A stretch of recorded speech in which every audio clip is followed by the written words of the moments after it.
বিলাসীপাৰাত ধান বজাৰৰ কৃষক ৰাইজৰ হাহাকাৰ পৰিস্থিতি। কৃষকৰ ধান বেপাৰীয়ে ক্ৰয় নকৰাত কৃষকৰ মাজত সৃষ্টি হৈছে হাহাকাৰ পৰিস্থিতি।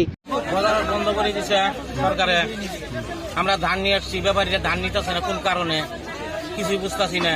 আমরা টোটোতে ভর্তি করে ধান নিয়েছি, টোটো ভাড়া দিবার পাইতেছি না, ওপর খরচা দিবার পাইতেছি না। আমরা ধান বেচবো, ঈদের খরচা করবো, সামনে একটা ঈদ আছে। হ্যাঁ, কোন কারণে নেয় না? টাকা পয়সা জ্বালা আছে তো, কোন কারণে নেয় না? কিমান কুইণ্টল আহিছে? তাও কিমান টন আহিছে ইয়াত? মোটামুটি ধরেন 30 টন বন্ধ।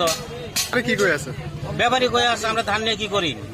আমরা গাড়ি লোড করে ধান একটাই দেয়, আমরা কি করবো? আমাদের খাওয়া বস্তু না যে আমরা নিয়ে এগুলো খামু।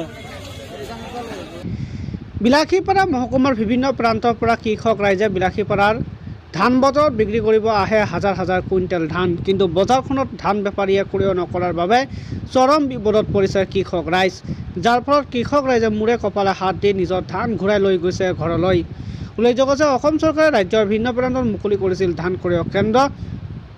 চৰকাৰীভাৱে 1 কুইণ্টেল ধানৰ মূল্য ধাৰ্য কৰা হৈছিল 2183 টকা। কিন্তু বিলাসীপাৰাত ধান ক্ৰয় কেন্দ্ৰত ধান বিক্ৰী কৰিলে কৃষক 1 সপ্তাহ বা 15 দিন সময় লাগে টকা পোৱাত।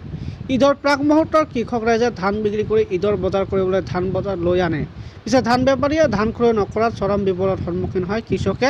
এই ক্ষেত্ৰত ধুবুৰী আয়ুক্ত আৰু কৃষি বিভাগৰ হস্তক্ষেপ বিচাৰিছে কৃষক রাইজে।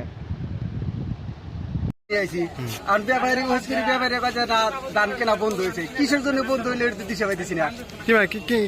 বাজার করবো এখন বর্তমানে বাজার করার বাধা বসে রয়েছি, বেচাকেনা বন্ধ একেবারে। বেচাকেনি বন্ধ হয়েছে। অর্ডার আলা করতেছে আমাকে ভাড়া দেওয়া, ভাড়াটা কোন দিয়ে দিব আমি? আমার তো ভাড়া নাই। ধান নিয়ে আসি, ধান বিক্রি করে তাক দিন পয়সা। বাজারখানার নাম কি? বাজার বিলাসীপাড়া। বিলাসীপাড়া ধান কিনতে এসি না, মানে ধান কিনলে হলে গৃহস্থ ধান যখন কিনে নিলাম মালটা, কেনার পরে সন্ধ্যাবেলা এসে গাড়ি যখন লোড করবো আমরা ধানটা বাইরে বাড়াবো। লোকালে তো ধান আমার খাই না, লোকালে ধানটা খাবো তার উদ্দেশ্য কি?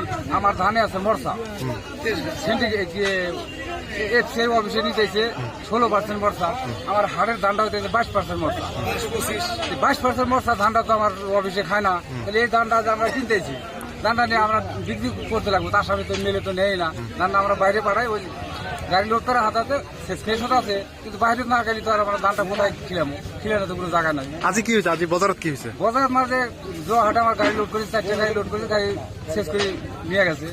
শেষ করে নেওয়ার পরে ওই জন্য আমরা কইছি আজকে ধান টান কিনবো না। কেনার পরে যদি আমাদের এরকম অবস্থা হয়, তো ধানটা কিনে আমরা কি করবো? ডিপার্টমেন্টে মানুষ আছে, সার্কেল অফিস আজি আহিছিল নাকি? আজি আহা নাই, জোয়া বাজার আহি গাড়ি শেষ করে নিয়ে গেছে 4টে গাড়ি। কইছে যে ধান কিনি বললাম নাকি গৃহস্থ সার্টিফিকেট দিয়ে গৃহস্থ